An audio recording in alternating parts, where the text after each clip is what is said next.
कोल्हापुरातील शिवाजी पेठ इथं Shri prince Shivaji Maratha boarding house या संस्थेचं दी न्यू कॉलेज आहे। या ठिकाणी असणारे सध्याचे प्राचार्य V.M. पाटील हे वयाची 62 वर्ष पूर्ण झाल्यानंतर 30 जून 2023 रोजी निवृत्त झाले होते। शासन नियमानुसार शहरी भागातील महाविद्यालयाच्या प्राचार्य पदासाठीचा उमेदवार हा 60 वयाचा असला पाहिजे।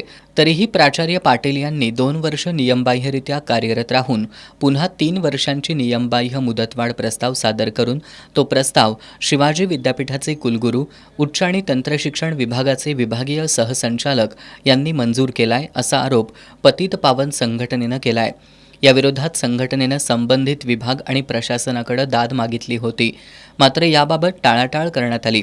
प्राचार्य V.M. पाटील यांना नियमबाह्य मुदतवाढ देऊन शासनाचं लाखो रुपयांचं नुकसान करण्यात आलंय असा आरोप संघटनेचे पश्चिम महाराष्ट्र संपर्क प्रमुख संजीव सलगर यांनी केलाय।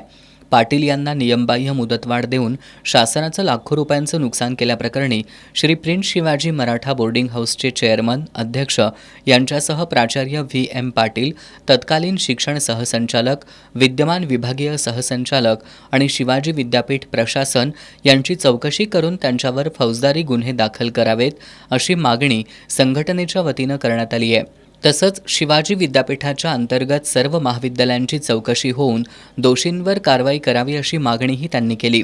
याबाबत येत्या 8 दिवसात कारवाई न झाल्यास संघटनेच्या वतीनं रस्त्यावरचा लढा उभारला जाईल असा इशारा देण्यात आलाय। यावेळी संघटनेचे जिल्हाध्यक्ष आप्पासाहेब बन्नेनवर, जिल्हा कार्याध्यक्ष नामदेवराव जाधव, जिल्हा सचिव दौलतराव मोहिते, शहर अध्यक्ष अतुल कोईगडे यांच्यासह पदाधिकारी उपस्थित होते।